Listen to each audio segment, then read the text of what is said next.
রাব্বুল আলামিন রাসূলুল্লাহ সাল্লাল্লাহু আলাইহি ওয়াসাল্লামকে যে সমস্ত মুজিজা দান করেছেন, এই মুজিজাসমূহের মধ্যে অন্যতম একটা মুজিজা হলো এই মেরাজ, যা এই মাসে, এই রজব মাসেই আল্লাহ তাআলা সংগঠিত করেছেন। এবং এই মাসেই আল্লাহ তাআলা মুসলিম উম্মার জন্য, মুসলমানদের জন্য নামাজকে ফরজ করেছেন।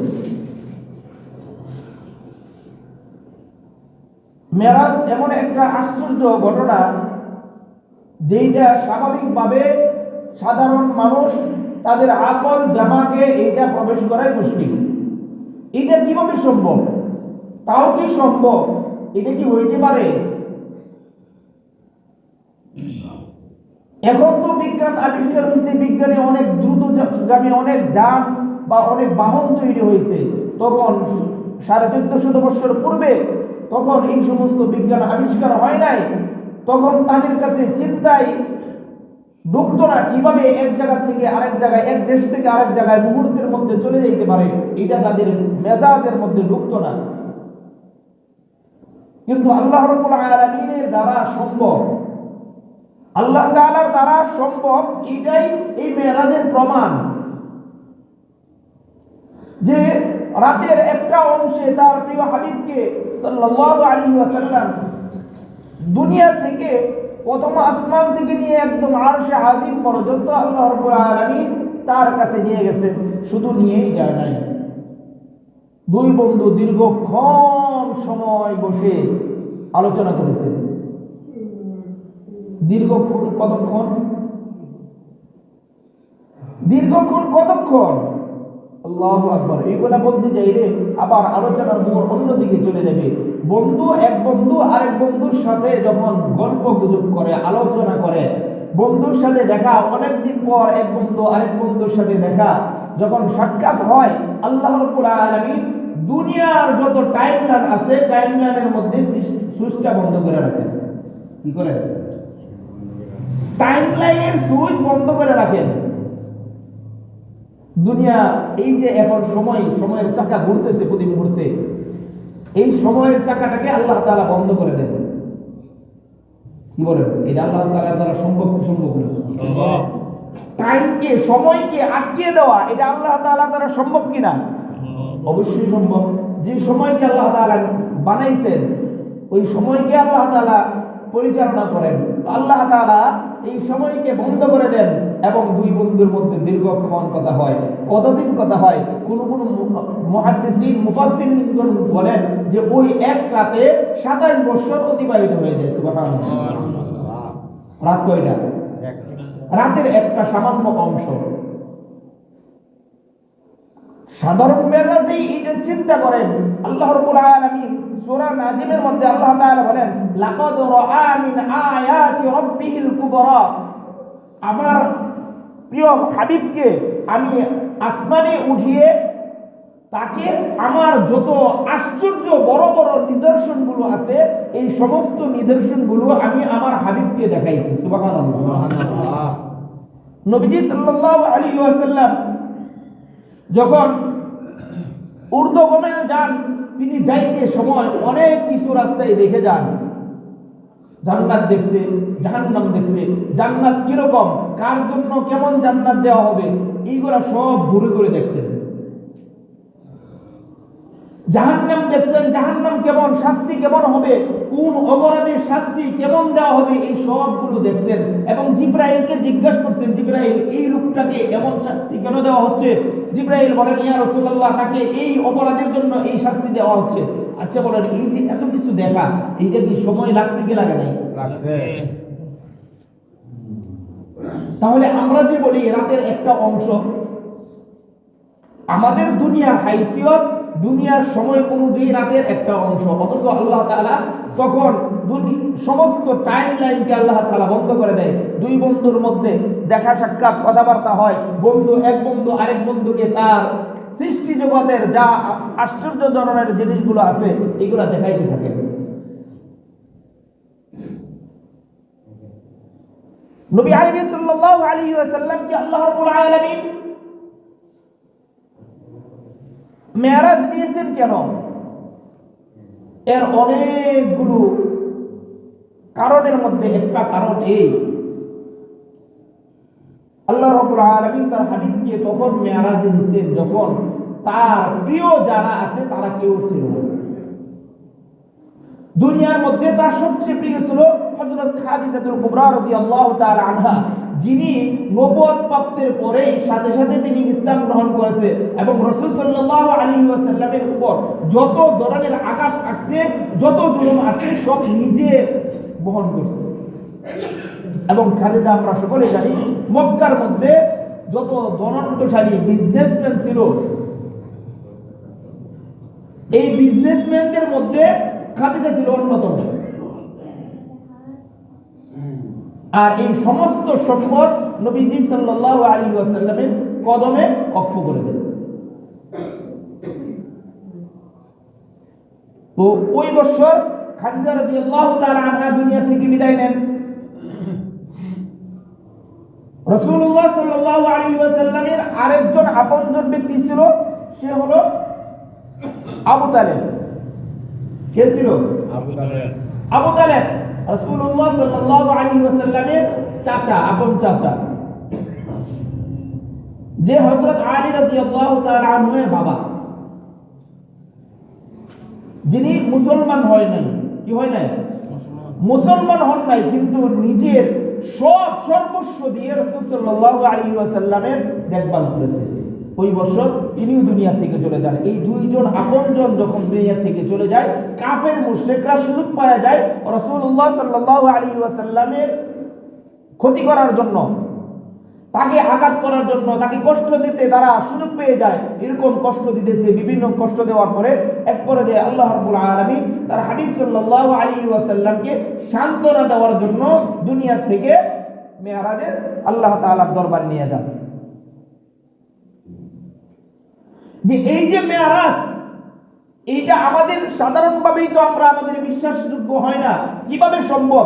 দুনিয়ার থেকে এই প্রথম আসমান কত দূরে, এই প্রথম আসমান থেকে দ্বিতীয় আসমান আরো কত দূরে, দ্বিতীয় আসমান থেকে তৃতীয় আসমান দূর। তাহলে রাতের একটা অংশে কিভাবে যাওয়া সম্ভব? এইটা আমাদের মধ্যে তো অনেকেই বিশ্বাসযোগ্য না। তখন কাফির মুশরিকরা কিভাবে বিশ্বাস করবে?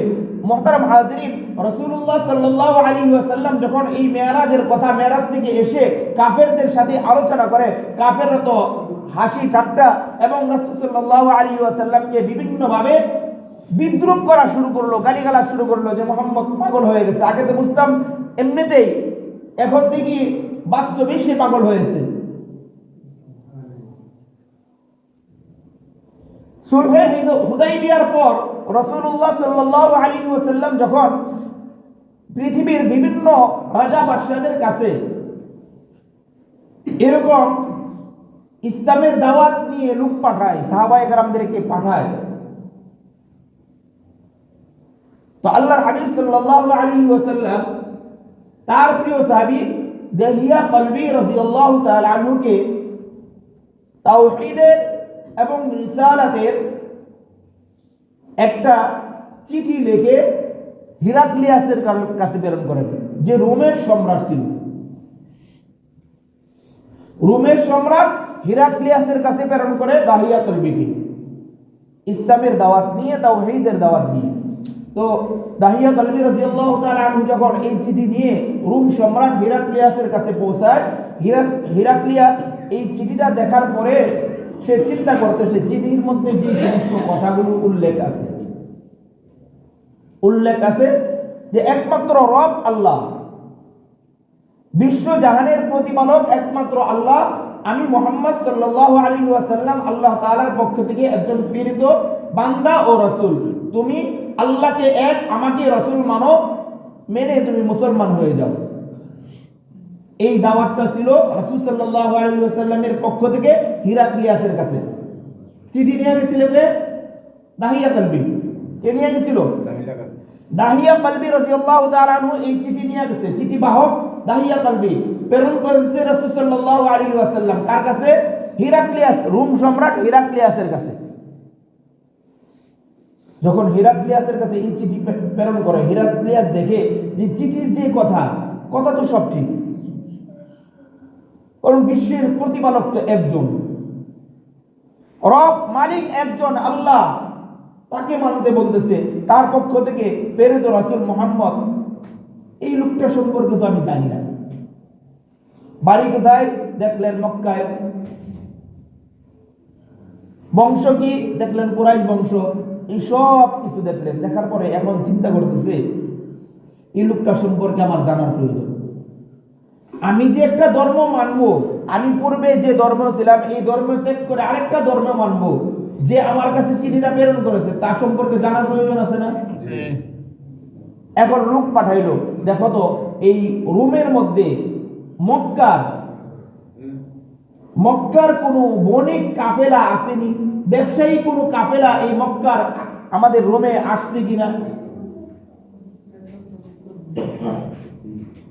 তো যখন লোক পাঠাইলো, লোকেরা খুঁজে শুরু করলো। খুঁজতে একটা মক্কার এক বণিক কাফেলা পাইলো, যে কাফেলার সর্দার ছিল আবু সুফিয়ান।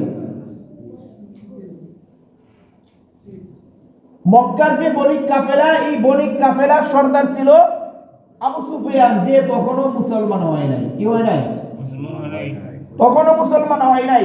আইসা দাঁড়াইলো, ও বাদশা, আমরা একটা কাফেলা পাইছি, মক্কা থেকে আসছে, তারা আমাদের এখানে ব্যবসার উদ্দেশ্যে আসছে, বলে তাদেরকে নিয়ে আসো। আবু সুফিয়ান সহ তার সাথে যে সমস্ত 30 থেকে 35 জন সাথী সঙ্গী ছিল, সকলকে নিয়ে আসা হইল। আসার পরে আবু সুফিয়ানকে এই হিরাক্লিয়াস বলতেছে, তোমাদের এই দলের দলপ্রধানকে, তোমাদের দলনেতাকে? সবাই বলতেছে আবু সুফিয়ানকে দেখায় দিয়া, এই যে আবু সুফিয়ান, সে হলো আমাদের দলপ্রধান। তো এখন হিরাক্লিয়াস জিজ্ঞেস করতেছে,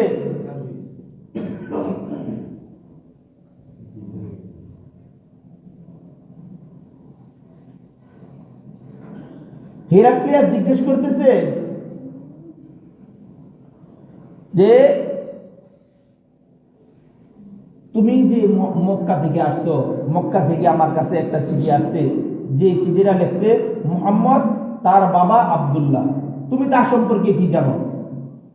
যখন এই কথা বলছে, আবু সুফিয়ান তখনও মুসলমান হয় নাই। সে সঙ্গে সঙ্গে বলতেছে, কি বলেন, মক্কা থেকে আপনার কাছেও চিঠি চলে আসছে? বাদশা বলতেছে, হ্যাঁ, আমার কাছেও চিঠি আসছে। বলে, এখন ওই সব ব্যক্তি সম্পর্কে আমি তোমার কাছ থেকে কিছু জানতে চাই, বলো। অনেক প্রশ্ন করছে আবু সুফিয়ানকে। যেই সমস্ত প্রশ্ন করছে, কোন প্রশ্নের উত্তরে আবু সুফিয়ান না বলতে পারে নাই। প্রত্যেক প্রশ্নের উত্তরে হ্যাঁ বলতে হয়েছে আবু সুফিয়ানকে। আবু সুফিয়ান মুসলমান হওয়ার পরে এই ঘটনা বর্ণনা করতেছে যে, শুনো মুসলমান, আমি অনেক চেষ্টা করেছি মুহাম্মদ সম্পর্কে কোনো একটা এরকম ভুল কথা বলে হিরাক্লিয়াসের কে রাগিয়ে দেওয়া এবং তাকে অন্য কিছু বোঝানো, কিন্তু আমি অনেক চেষ্টার পরেও মুহাম্মদ সম্পর্কে একটা ভুল কথা আমি প্রমাণ করতে পারলাম না। সুবহানাল্লাহ। যে আবু সুফিয়ান মক্কা থেকে গেছে, রাসূল সাল্লাল্লাহু আলাইহি ওয়াসাল্লামের শত্রু, দুশমন, যদিও সে পরে মুসলমান হয়েছে, কিন্তু সে যখন হিরাক্লিয়াসের সামনে দাঁড়িয়ে কথা বলতেছে মুহাম্মদ সাল্লাল্লাহু আলাইহি ওয়াসাল্লাম সম্পর্কে, একটা মিথ্যা কথাও বলতে পারে না। আবু সুফিয়ান বলে, ও মুসলমান, তোমরা জেনে নাও, হিরাক্লিয়াস আমাকে জিজ্ঞেস করেছে যে এই লোকটার সম্পর্কে জানা যায়, তার নাম মুহাম্মদ, তার পিতা আব্দুল্লাহ, তার বংশ সম্পর্কে আমাকে জানাও আবু সুফিয়ান। আবু সুফিয়ান বলতেছে, বাদশা নামদার, তার বংশ মক্কার সমস্ত বংশের থেকে উন্নত বংশ, সে কুরাইশ বংশে জন্মগ্রহণ করেছে, তার চেয়ে এমন উন্নত বংশের ব্যক্তি আর হইতেই পারে না। হিরাক্লিয়াস বলতেছে, ও আবু সুফিয়ান, বলো, এই ব্যক্তির যারা অনুসারী হয় তারা উঁচু মানের নাকি নিচু মানের, অর্থাৎ গরিব নাকি ধনী? আবু সুফিয়ান বলতেছে, ও বাদশা নামদার, এই মুহাম্মাদের যারা ধর্ম গ্রহণ করতেছে তারা অধিকাংশই হলো গরিব শ্রেণীর ব্যক্তিরা। বাদশা বলতেছে, হ্যাঁ, আমার কিতাবে এই কথাই বর্ণিত আছে, আমি আমার ইনজিল কিতাবের মধ্যে পেয়েছি মুহাম্মাদের যারা অনুসারী হবে অধিকাংশ ব্যক্তি তার অনুসারী হবে যারা গরিব শ্রেণীর ব্যক্তি।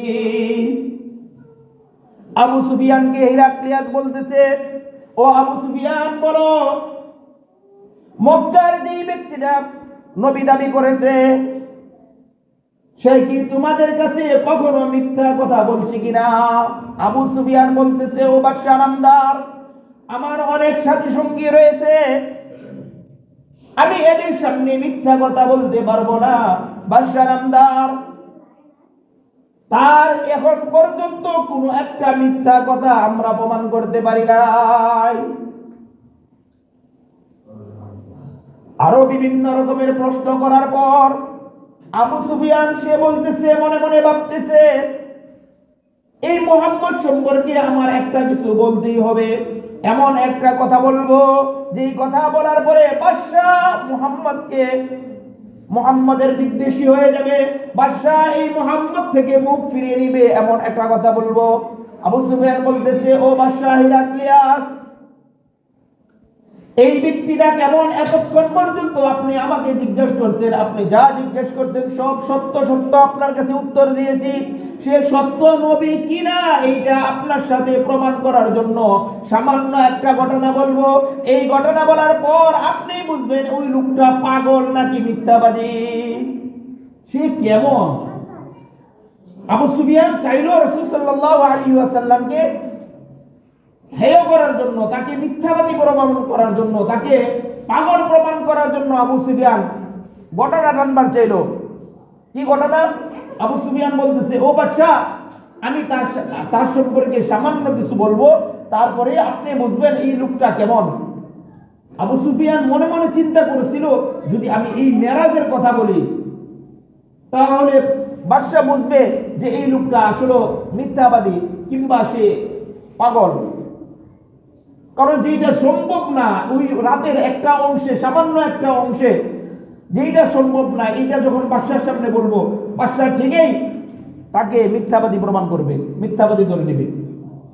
আবু সুফিয়ান বলতেছে, ও বাদশা, তার সম্পর্কে সামান্য একটা ঘটনা বলার সঙ্গে সঙ্গে আপনি বুঝে যাবেন লোকটা কেমন। বাদশা বলতেছে, বলো বলো, তুমি কি বলতে চাও? আবু সুফিয়ান বলতেছে, ও বাদশা নামদার, গত বছর রজব মাসের 27 তারিখ আমাদের এই মুহাম্মদ সে আমাদের কাছে বলতেছে সে নাকি আমাদের মক্কা থেকে রাতের একটা অংশে, রাতের বেলা মক্কার বাইতুল্লাহ থেকে আপনাদের এই বাইতুল মুকাদ্দাস আসছে এবং এর থেকে প্রথম আসমান সপ্তম আসমান আল্লাহ তাআলার সাথে কথা বলেছে, তারপর এই রাত থাকতে থাকতে আবার মক্কায় ফিরে গেছে। বাদশা, আপনি বলুন, এইটা কি কোনো ব্যক্তির দ্বারা সম্ভব? এই 4500 কিলোমিটার রাস্তা রাতের এই অল্প সময় কিংবা এক রাতের মধ্যেই কিভাবে চলে আসে, আবার ফিরত যাওয়া যায়?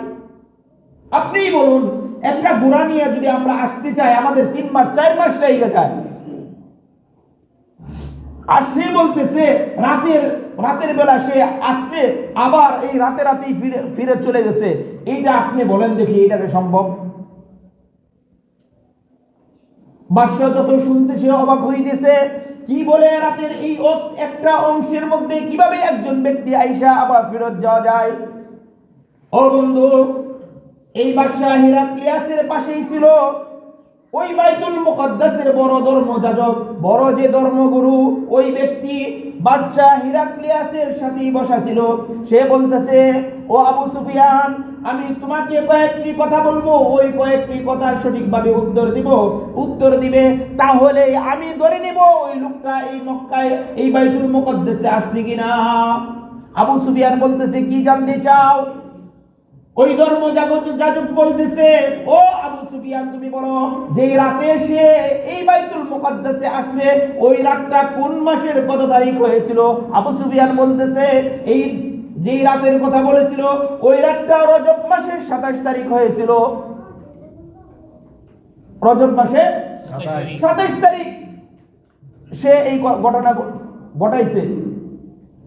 ধর্মযাজক সঙ্গে সঙ্গে বলতেছে, ও বাদশা হিরাক্লিয়াস, আমি সাক্ষ্য দিতেছি ওই লোকটা মক্কার মুহাম্মদ ইবনে আব্দুল্লাহ, সে সত্যি সত্যি ওই বাইতুল্লাহ থেকে বাইতুল মুকাদ্দাসে আসছে।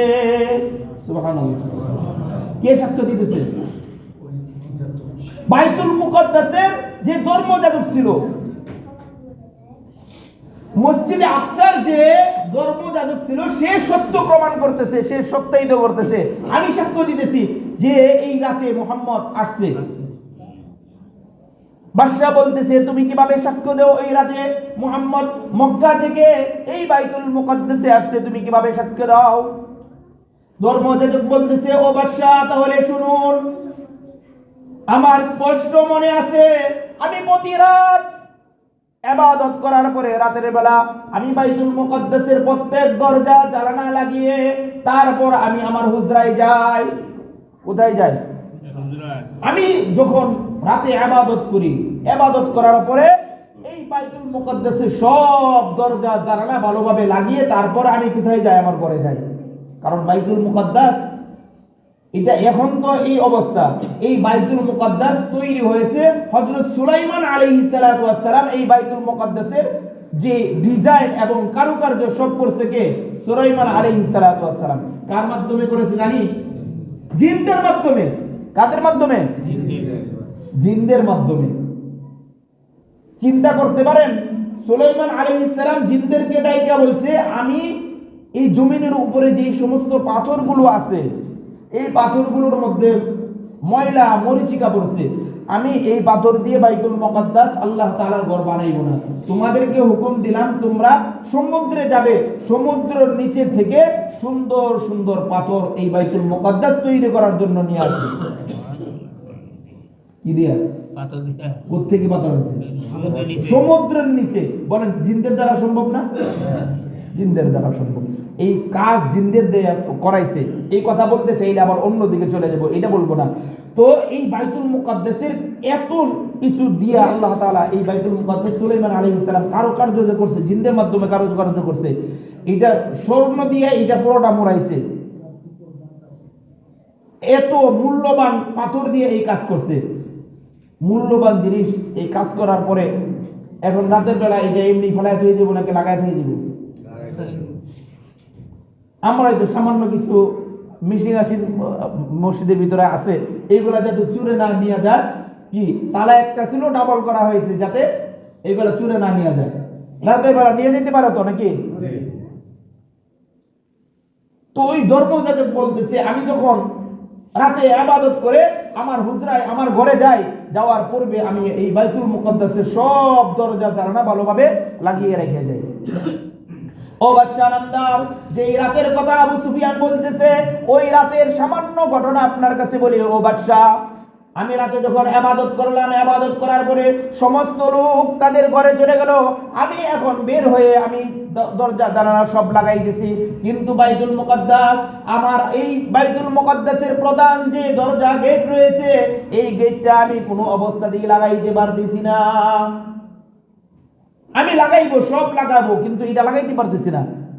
এক জায়গার এক পার্ট আরেক পার্টের সাথে আসতে আসে না, আমি লাগাইতে পারতেছি না। বলতেছে, বাদশা, আমি আমার কিছু পরিচিত লোকদেরকে আনলাম, তারা আইসা এইটা অনেক টানাটানি করলো, কিন্তু কোনো অবস্থাতেই এইটা লাগলো না, লাগাইতে পারলামই না। আমরা নিজেরা চলে গেলাম ব্যর্থ হয়ে, যে রাত হয়ে গেছে, এখন করে চলে যাই। সকালে ভোরে আইসা এই দরজা এই কবাটগুলো ভালোভাবে ঠিক করে নিব। মনে হয়েছে যে উপর থেকে যে চাপ দিয়ে ওয়াল বা যে ভীম রয়েছে, এটা চাপ দিয়ে এমন ভাবে আটকিছে যে কোনো অবস্থাতেই এটাকে লাগাইতে পারতেছি না। আমরা বাধ্য হয়ে এইখান থেকে চলে গেলাম, যে সকালবেলা ভোরে আইসা লাগাইব। ধর্মযাজক বলতেছে, ও বাদশা, সারা রাত আমার ঠিক মতো ঘুম হয় না।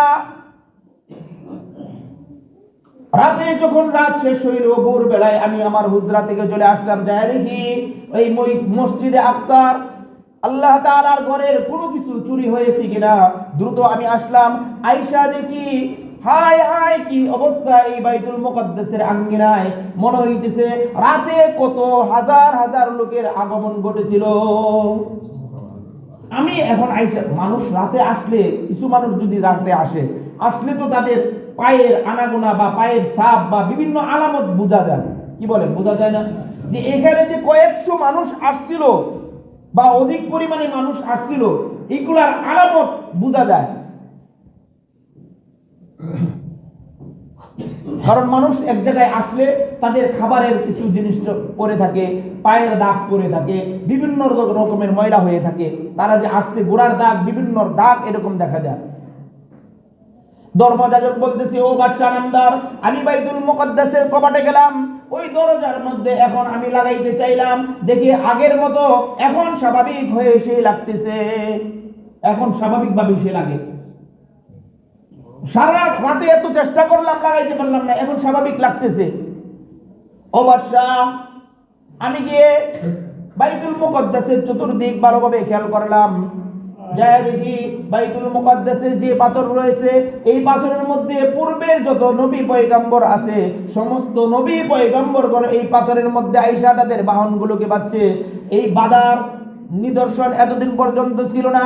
আজকে রাতে যখন আমি আসলাম, আইসা দেখি ওইখানে বাইতুল মুকদ্দাসের ওই পাথরের সাথে কোনো একটা কিছু বাহন বা বান্ধা হয়েছিল, এর একটা আলামত দেখা যায়।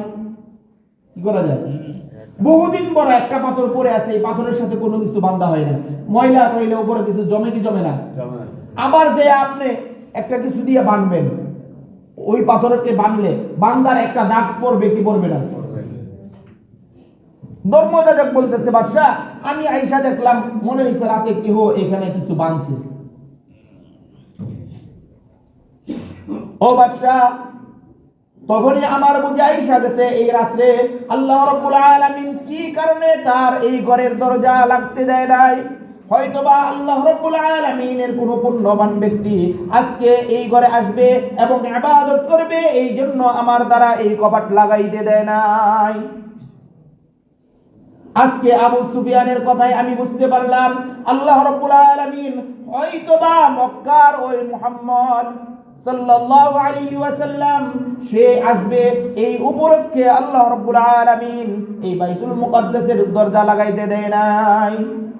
সে আসবে এই জন্য আল্লাহ তাআলা এই দরজা লাগাইতে দেয় নাই।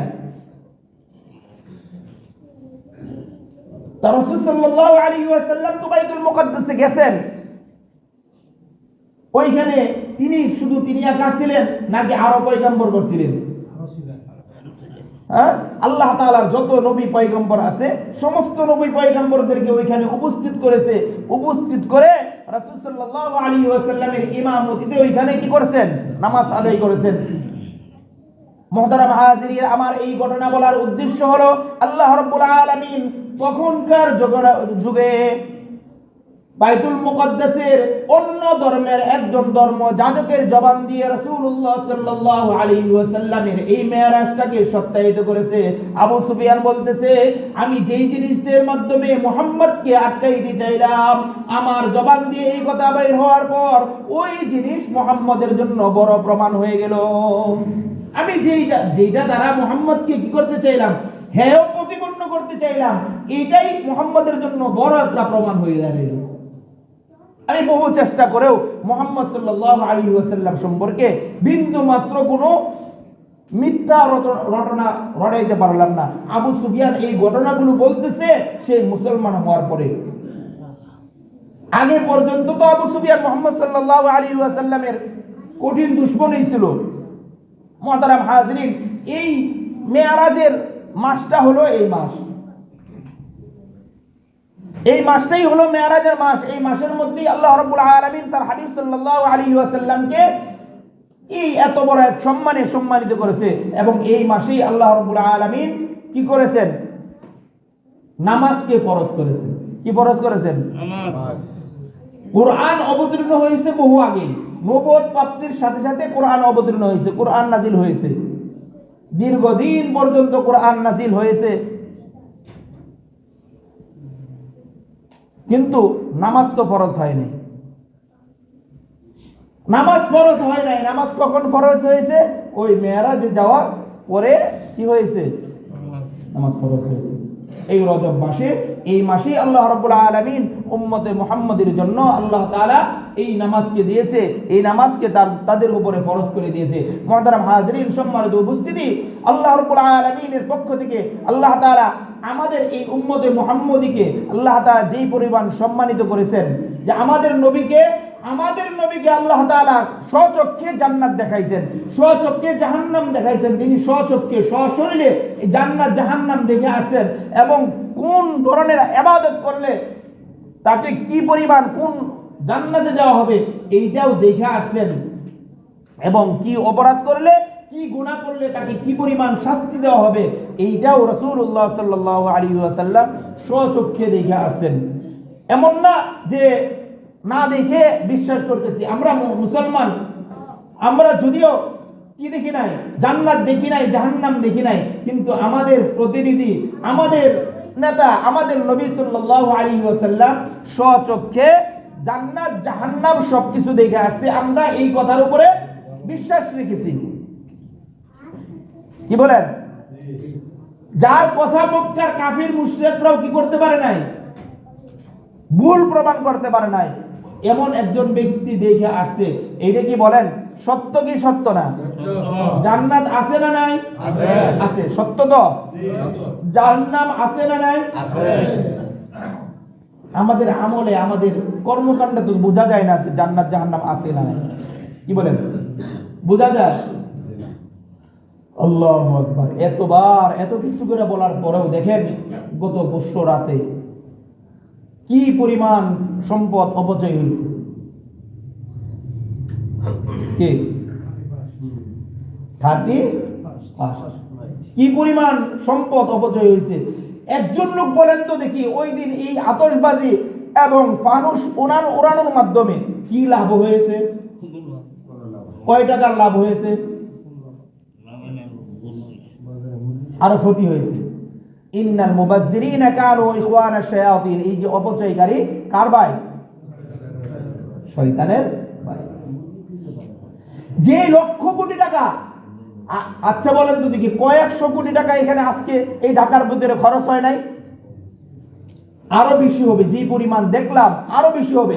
এই কয়েকশো কোটি টাকা দেখেন আজকে গাজায় মুসলমান খাদ্য পাইতেছে না, এই শীতের মধ্যে কত কষ্ট করতেছে। আরে ভাই, গাজার কথা বাদ দিই, আমাদের বাংলাদেশের মধ্যে কত হত দরিদ্র। আপনি রাতের বেলা যখন ঢাকা যাইবেন, রাস্তাঘাটের মধ্যে একজন ব্যক্তি সামান্য একটা পাতলা কাপড় গায়ে দিয়ে শুয়ে আছে। সামান্য একজন ব্যক্তি গায়ের উপরে সামান্য একটা সালার বস্তা দিয়ে শুয়ে আছে।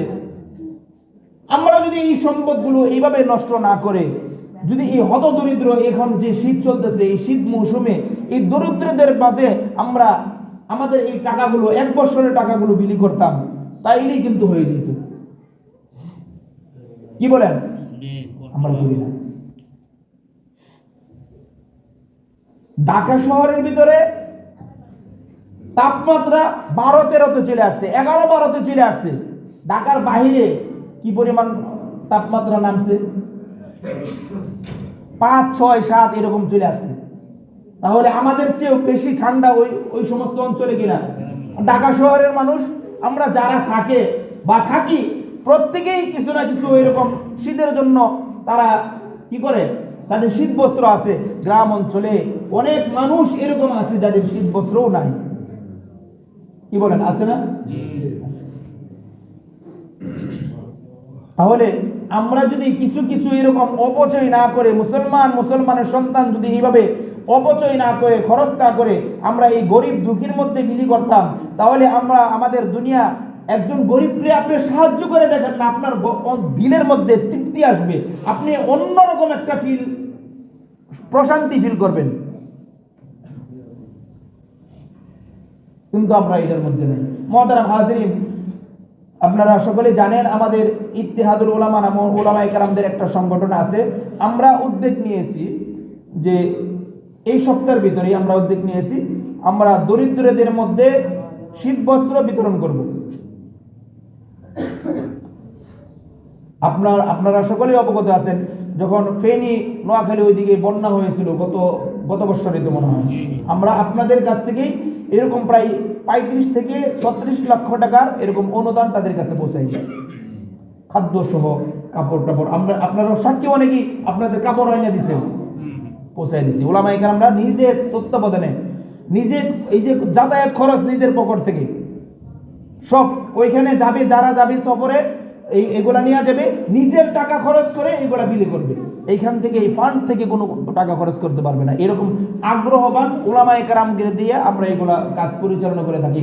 আমরা একটা উদ্যোগ নিয়েছি যে এই শীতে আমরা যারা হতদরিদ্র আছে তাদেরকে শীত বস্ত্র বিতরণ করব। মুরব্বীরা নির্ধারণ করেছে একটা কম্বল যদি আমরা পাইকারি আনি, ভালো মানের একটা কম্বল যদি আনতে চাই তাহলে 300 টাকা করে লাগবে। কত করে? 300 টাকা করে লাগবে। আমরা যারা আছি, আমরা কি এমন কেউ আছি যে হুজুর আমি একটা কম্বল দিব? আমি একটা দেব না হ্যাঁ আমি একটা দেব ভাই, 300 টাকা, 300 টাকার একটা কম্বল পারবো তো ইনশাআল্লাহ। ইনশাআল্লাহ। রাতে যে পরিমাণ টাকা খরচ করছেন পরশু রাতে, যুবকরা এই যে পরশু রাতে যে পরিমাণ টাকা অপচয় করছো, কার টাকা? বাবার টাকা, বাবার এখান থেকে নিছো, নিয়ে এই 31 নাইট উদযাপন করছো, হাজার হাজার টাকা খরচ করছো। হত দরিদ্রদের জন্য মাত্র এই 300 টাকা একটা কম্বল দেওয়া যায় না ভাই? ইনশাআল্লাহ। দেখে কে কে দিতে রাজি আছি? একটু হাতটা উঠাই দেখি, হাত উঠায় রাখি, হাত উঠাই শরম পাইতেছে। মাত্র 300 টাকা, মাত্র 300 টাকার একটা কম্বল, এটা আমরা হত দরিদ্রদেরকে দান করব। এখন না, যার হাত উঠাইছেন বা দিবেন ইনশাআল্লাহ আমার কাছে পৌঁছায় দিলে একদম এই সবগুলো আপনাদের কাছে রেকর্ড হিসাবে পৌঁছাইবে যে আমরা কিভাবে দিতেছি, কার কাছে দিতেছি, সব কিছু আপনারা পেয়ে যাবেন ইনশাআল্লাহ। আল্লাহ রাব্বুল আলামিন এই শীতে যে সমস্ত মুসলমান যারা আল্লাহ তাআলার বান্দারা শীতে কষ্ট করতেছে, আল্লাহ তাআলা তাদেরকে হেফাজত করুক এবং তাদেরকে যেন আমরা সামান্যভাবে মানবিক খাতিরে, মানবিক দায়িত্ব হিসাবে তাদেরকে কিছু সাহায্য করতে পারি।